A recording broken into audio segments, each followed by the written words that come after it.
Assalamualaikum warahmatullahi wabarakatuh. Kami dari kelas 12 IPS 1 akan mempresentasikan tentang peran tokoh nasional dan daerah dalam mempertahankan keutuhan negara dan bangsa Indonesia pada tahun 1945 sampai 1965. Baiklah, yang pertama tokohnya adalah Laksamana Madya TNI Yosudarso. Laksamana TNI Yosudarso lahir di Salatiga, Jawa Tengah pada 24 November 1925. Laksamana TNI Yosudarso bertugas di Angkatan Laut pada dua zaman. Ia bertugas sejak masa pendudukan Jepang dan masa kemerdekaan. Kemudian ada peran Yosudarso dalam mempertahankan keutuhan NKRI.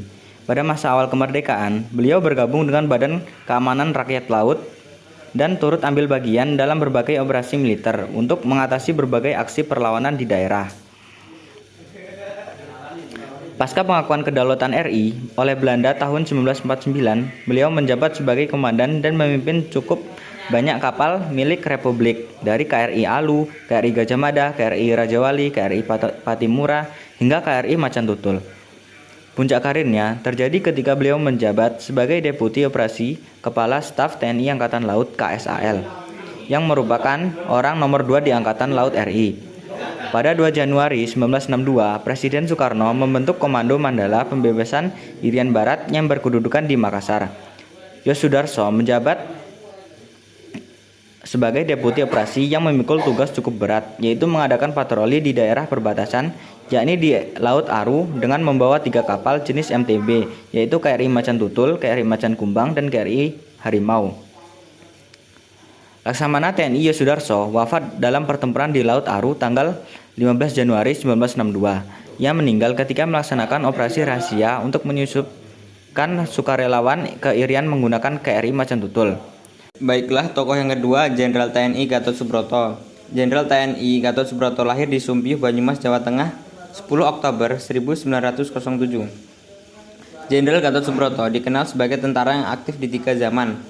Beliau pernah menjadi tentara Hindia Belanda, Kenil pada masa pendudukan Jepang, dan pasca Indonesia merdeka, beliau berperan dalam menumpas pemberontakan PKI.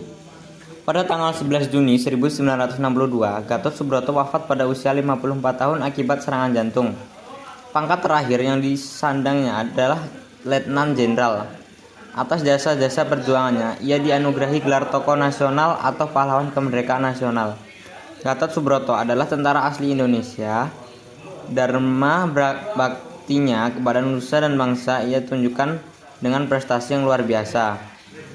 Semua pemberontakan di tanah air, mulai dari PKI Madiun, DITII, dan PPRI Permesta berhasil ditumpas oleh beliau.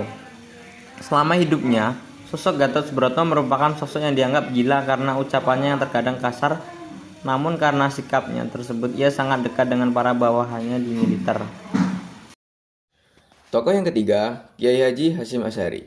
Ternyata, tokoh yang mempertahankan kemerdekaan tidak hanya datang dari kalangan sipil dan tentara saja loh, tapi ada juga tokoh ulama yang berjuang mempertahankan kemerdekaan RI, yaitu Kiai Haji Hasyim Asy'ari. Beliau merupakan salah satu ulama yang mendirikan Pondok Pesantren Tebu Ireng. Kiai Haji Hasyim Asy'ari lahir di Jombang, Jawa Timur tanggal 14 Februari 1871. Pondok Pesantren Tebu Ireng didirikan pada tahun 1899, serta mempelopori pendirian organisasi Massa Islam Nahdlatul Ulama tanggal 31 Januari 1926. Kiai Haji Hasyim Asy'ari memiliki peran dalam upaya memperjuangkan dan mempertahankan kemerdekaan Indonesia, antara lain mengumandangkan resolusi jihad di pertemuan wakil-wakil cabang NU pada 22 Oktober 1945. Resolusi jihad tersebut menegaskan bahwa hukum membela tanah air adalah wajib bagi setiap umat muslim di Indonesia. Tidak hanya itu, dalam resolusi jihad juga ditegaskan bahwa muslimin yang berada dalam radius 94 km dari pusat peperangan wajib ikut berperang melawan Belanda. Kiai Haji Hasyim Asy'ari wafat tanggal 25 Juli 1947. Wafatnya beliau terjadi karena utusan Bung Tomo serta pimpinan Hizbullah Surabaya Kiai Gufron bertemu ke pesantren Tebu Ireng. Kedatangan 2 tamu tersebut berupaya memberitahu Kiai Haji Hasyim Asy'ari bahwa pasukan Belanda melakukan agresi militer 1 dan menduduki kota Malang yang sebelumnya dikuasai pasukan Hizbullah. Berita itu mengejutkan Kiai Haji Hasyim Asy'ari dan membuat beliau jatuh pingsan di atas kursinya. Dokter segera didatangkan, namun sayangnya ia sudah wafat akibat pendarahan otak. Pemerintah RI lantas menghargai jasa-jasanya dan pengabdiannya dengan mengeluarkan surat keputusan Presiden RI nomor 294 tahun 1964 tanggal 17 November 1964 yang menyatakan bahwa pemerintah RI menganugerahi Kiai Haji Hasyim Asy'ari gelar pahlawan kemerdekaan nasional.